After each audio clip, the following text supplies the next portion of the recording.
Thanks for checking out the PS22, the Bosch 12V Max EC brushless pocket driver with a quick change chuck. Now the PS22 itself, this is the tool right here, has a quick change chuck on the front end. It also has the Bosch EC brushless motor. This offers 2 times the life of the brush tool, as well as being more compact and much more efficient, which means more runtime, and it means the tool only measures about 5 1/4 inches long and weighs less than 2 pounds.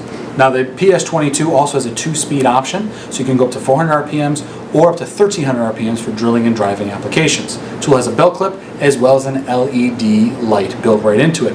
And now as a new feature, has a 4x bit tip holder. Perfect for storing different bit tips for different types of screw heads and avoiding from having to search those things out on them while you're on the job. The tool works with our flexible power system as all, which means it works with our 12V Max slim packs as well as 12V Max fat pack batteries, current generation as well as previous generation.